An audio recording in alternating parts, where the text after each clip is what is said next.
আল্লাহ বলতেছেন একজনের কোরবানি কবুল হলো, আরেকজনের কোরবানি কবুল হলো না। তখন ওই কাবিল বলতেছে হিংসার বশবর্তী হয়ে, আমি পরাজয় মেনে নিতে পারবো না, আমি তোমারে হত্যা করব। কাবিল হাবিলকে বলতেছে, ভাইকে বলতেছে, আপন ভাইকে বলতেছে আমি তোমাকে হত্যা করব। ক্বালা লা আকতুলান্নাক, আমি তোমারে হত্যা করব। ক্বালা ইন্নামা ইয়াতাকাব্বালুল্লাহু মিনাল মুত্তাকিন। আর হাবিল বলতেছে শোনো, আল্লাহ মুত্তাকিদের, আল্লাহ ভীরুদের কুরবানি আল্লাহ কবুল করে নেই।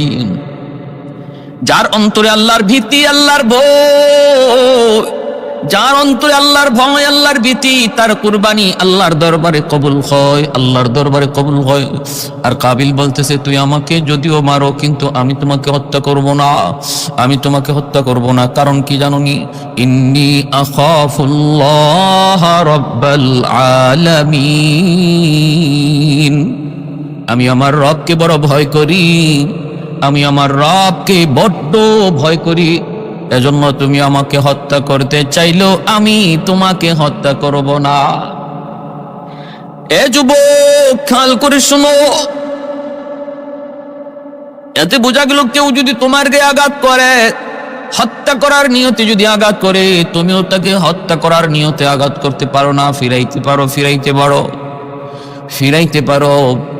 নিজেকে বাঁচানোর জন্য যদ্দূর করা দরকার তুমি করতে পারো, কিন্তু হত্যা করার নিয়তে নয়। ভাইরা বন্ধুরা আমার, নবী রহমতের নবী তো এমন ছিলেন, নবীর গায়ে যদি কেউ আঘাত করতো নবী তার আরো জিজ্ঞেস করতেন, ভাই তুমি কি হাতে ব্যথা পেয়েছো নাকি? তুমি কি হাতে ব্যথা পেয়েছ? আল্লাহ নবী রহমতের নবীর আচরণ তো ছিল খুলুকে আযীম। এর চেয়ে উত্তম আদর্শ আর চরিত্র দুনিয়াতে কাউকে আল্লাহ দেয় নাই। এত সুন্দর আখলাক, এত সুন্দর আদর্শ ছিল আমার আপনার নবী। এজন্য মায়ের নবী রহমতের নবী বলেন আমাদের আখলাক হবে এমন, খুলুকে আযীম না হলেও খুলুকে কারীম, তা না হলেও খুলুকে হাসান। এর বাইরে যাওয়া যাবে না। হয় যদ্দূর প্রতিভা, যদ্দূর আমাকে মারছে, আঘাত করছে, যদ্দূর আমারে কষ্ট দিছে আমি তারে অদ্দূর কষ্ট দিব, অথবা আমি তারে মাফ করে দিব। শুধু মাফ করেই দিব তা না, খুলুকে আযীমের অধিকারী যদি হতে হয় মাফ করার পর তার ভালো, তার কোনো উপকার করার জন্য চেষ্টা করব,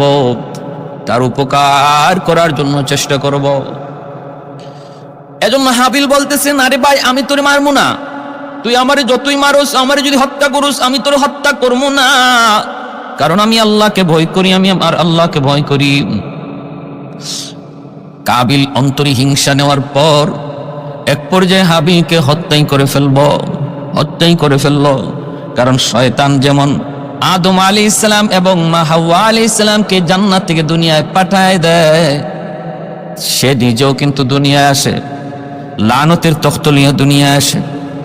আর আল্লাহ পাক রব্বুল আলামিনের কাছে কিছু পাওয়ার আর শক্তি নিয়ে আসে। মালিক, যেই মানুষের কারণে আজকে আমি লানতের তখ্ত পইরা জাহান্নামী হলাম, এই মানুষ কেমন করে জান্নাতে যায় আমিও একটা দেখবো। আমাকে তুমি কিছু বিশেষ শক্তি দাও। বিশেষ শক্তি 1 নম্বর, হায়াত দিবা কিয়ামত পর্যন্ত, হায়াত আমার কিয়ামত পর্যন্ত। 2 নম্বর, মানুষের রগরেশার ভিতরে ঢুইকা যেন ওয়াসওয়াসা কুমন্ত্রণা দিতে পারি, সেই শক্তি আর ক্ষমতা তুমি আমাকে দাও।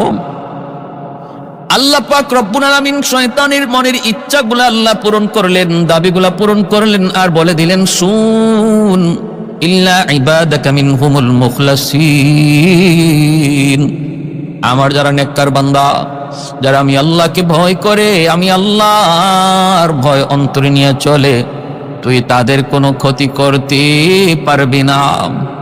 কয় আমি ডান দিক থেকে আমার ষড়যন্ত্রের জাল বিছাবো, বাম দিক থেকে ষড়যন্ত্রের জাল বিছাবো, সামন দিকে ষড়যন্ত্রের জাল বিছাবো, পিছন দিক থেকে ষড়যন্ত্রের জাল বিছাবো, তোমার বান্দা যাবে কোথায়? আল্লাহ পাক রব্বুল আলামিন বলে তুই ডাইনে বামে চতুর্দিকে ষড়যন্ত্রের জাল বিছাবি, আর আমার বান্দা যদি নিচের দিকে তাকায় তাকায় হাঁটে, আমি আল্লাহ উপর থেকে রহমতের কোলে তারে টান দিয়ে নিয়ে নিব। এজন্য আল্লাহ নিচের কথা শয়তানকে বলতে ভুলাইয়া দিছে।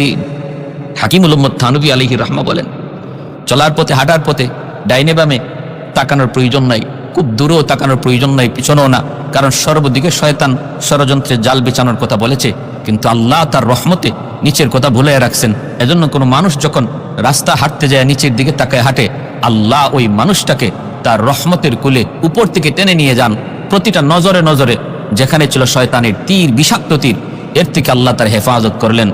মা মিন মুসলিমিন ইয়ানজুরু ইলা মাহাসিনি ইমরাতিন আউয়ালা মাররা সুম্মা ইয়াগুদ্দু বাসরা ইল্লা আহদাসাল্লাহু লাহু ইবাদাতান ইয়াজিদু হালাওয়াতাহা। মায়ের নবী বলেন, কোনো একজন সুন্দরী বেগানা নারীর দিকে কোনো যুবক নজর পড়া মাত্রই যদি নজরটা সরায় নেয়, আর কোনো নজর না দেয়, আল্লাহর ভয়ে, কার ভয়ে? আল্লাহর ভয়ে, আল্লাহ পাক রব্বুল আলামিন তখন তার ইমানের মধ্যে নূর পয়দা করেন, ইমানের মধ্যে নূর পয়দা করেন, হালাওয়াতে ইমান তারে দান করে। এজন্য ভাইরা বন্ধুরা একটু মনোযোগ দিয়ে খেয়াল করে শুনুন। হযরত আদম আলাইহিস সালাম ওনার সন্তান কাবিল হাবিলকে হত্যা করে ফেললো, খুন করে ফেললো, এবং এটাই হলো পৃথিবীর ইতিহাসে সর্বপ্রথম খুন, সর্বপ্রথম হত্যা। পৃথিবীতে হত্যা চালু করার, হত্যার বিধান, হত্যার সিস্টেমটাও চালু করলো কাবিল। পৃথিবীতে খুনের সিস্টেমটাও চালু হলো কাবিলের দ্বারা। এজন্য তাফসীরের কিতাবের ভিতরে লিখেন, পৃথিবীতে এরপরে যত খুন হবে সমস্ত খুনের একটা গুনার একটা অংশ কাবিলের আমলনামায় জমা হবে।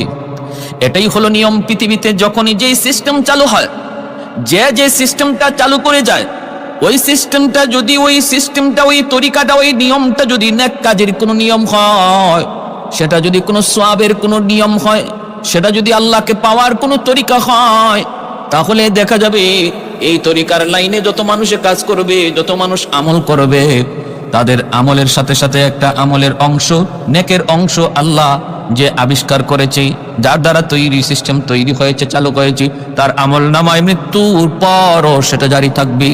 একজন মানুষ যদি একটা ধর্মীয় বই লিখে যায়, এই বইটা দুনিয়াতে যতদিন থাকবে, যত মানুষ এই ধর্মীয় বইটা পড়বে এবং আমলকে সুন্দর করার চেষ্টা করবে, তার বই পড়ার কারণে যেহেতু তার আমলের আগ্রহ বেড়েছে আর আমল করেছে, লেখককে আল্লাহ পাক রব্বুল আলামিন ওই আমলকারীর আমলের একটা অংশ আল্লাহ ওই লেখকের আমল নামায় দান করবে।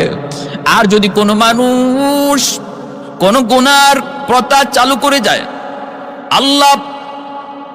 আল্লাহ বিদ্বেষী, আল্লাহর দুশ্মনীমূলক কোনো কাজ দুনিয়ায় চালু করে যায়, যার দ্বারা মানুষ আল্লাহ থেকে দূরে সরে, এমন কোন সিস্টেম, এমন কোন রুসুম, এমন কোন তরিকা বের করে যায়, এমন কোন পথ দেখায় যায়, যার দ্বারা মানুষ আল্লাহ থেকে দূরে সরে যায়, তাহলে এই পাপের দ্বারা যত মানুষ পাপিষ্ট হবে, তাদের পাপের একটা অংশ ওই যে আবিষ্কার করেছে কবরে শুয়ে শুয়ে তার আমল নামায় পাপ জমা হবে।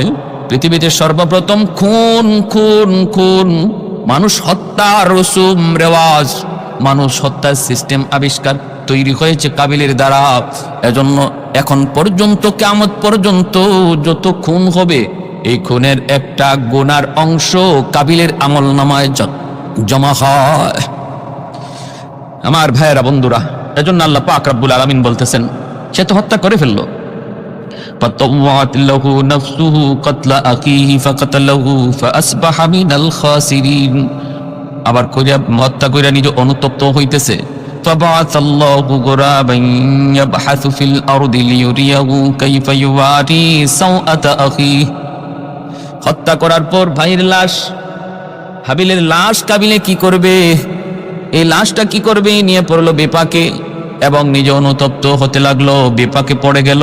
এখন কি করব, কেমনে কি করব? বাবাসাল্লাহু গুরাবান, আল্লাহ পাক রব্বুল আলামিন তখন একটা কালো কাককে আল্লাহ পাঠাইলেন। এই কাকের দ্বারা তার লাশ দাফন করার সিস্টেম আল্লাহ তারে শিখাইলেন। আল্লাহ দেখাইতেছেন একটা মৃত কাককে, একটা কাক মাটি খুইরা মৃত কাকটাকে সে গর্তের ভিতরে রাখতেছে। ইয়াবহাসু ফিল আরদি লিয়ুরিয়াকু কাইফা ইউয়ারি সাওআতা আখিহি ক্বালা ইয়া ওয়াইলাতা আজাজতু আন আকুনা মিসলা হাযাল গুরাব ফাউয়ারিয়া সাওআতা আখিহি ফাআসবাহা মিনান নাদিমিন। আফসোস করে আর কয়, হায় রে, আমি কাকের মতো তো বুদ্ধি রাখি না, কাক তখন তারে দাফন করা শিখাইল এবং পৃথিবীতে সর্বপ্রথম মৃত মানুষ দাফন করার তরিকাও আল্লাহ ওই হাবিল কাবিলের এই ভাইয়ের মৃত্যুর দাফন করার দ্বারা এই দাফনের সিস্টেমটা আল্লাহ চালু করে দেখাইলেন। ভাইয়েরা আমার, এজন্য বলতেছি, হত্যা করা আজকে আমাদের সমাজেও যত সামান্য কিছু বিষয়, সামান্য স্বার্থের কারণে মানুষকে হত্যা করে ফেলে, ভাইকে হত্যা করে ফেলে। এই যে হত্যাটা করলো কাবিল হাবিলকে, বড় কোনো স্বার্থ ছিল না, বিশাল কোনো স্বার্থ এর সাথে জড়িত নয়। সামান্য একটা মনের লোভ, খায়সাত, এই খায়সাতকে প্রাধান্য দিতে যায়। আমাদের সমাজেও এমন সম্পদের লোভে পড়া, ক্ষমতার লোভে পড়া, পদের লোভে পড়ে, চেয়ার পাওয়ার লোভে পড়ে আজ মানুষকে প্রকাশ্যে খুন করছে, ভাইরে খুন করছে। অথচ এই খুন কত বড় জঘন্যতম অপরাধ।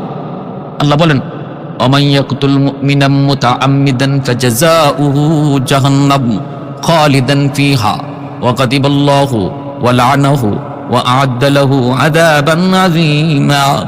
আল্লাহ পাক রব্বুল আলামিন বলেছেন, কেউ যদি কোনো মুমিনকে হত্যা করে তাহলে তার ঠিকানা ডাইরেক্ট জাহান্নাম। খুনি কখনো আল্লাহর আদালতে মাপ পাবে না, কখনো মাপ পাবে না। শুধু ডাইরেক্ট জাহান্নাম না, আল্লাহ বলেন খালিদান ফিহা। তোমরা মনে করেছো খুনি জাহান্নামে যাওয়ার পর সে আবার কিছুদিন জাহান্নামে শাস্তি ভোগ কইরা সুদ ঘুষখোরের মতো একসময় বেরিয়ে আসবে? না, খালিদান ফিহা, চিরকাল জাহান্নামে থাকবে। এটা আল্লাহর কাছে এত নাপছন্দ। জীবন দিলাম আমি আল্লাহ, এই জীবন নেওয়ার অধিকার শুধু আমি আল্লাহর। তুমি আমার অধিকারে কেন হাত দিয়েছো? আমার অধিকারে কেন হাত দিয়েছো? আল্লাহ এটা বরদাস্ত করতে পারেন না, আল্লাহ বরদাস্ত করতে পারেন না। প্যার হাজিরিন, এজন্যই মানব হত্যা জগৎকে হত্যা করার শামিল। আল্লাহ নবী বলেন, একজন মানুষকে হত্যা করা হলে মনে করবা গোটা মানব জাতি হত্যা হয়ে গেছে। কান্নামা কাতালান নাফসা জামিয়া। এজন্য খুনের মতো জঘন্যতম অপরাধ থেকে বেঁচে থাকবো। খুনের মতো জঘন্যতম অপরাধ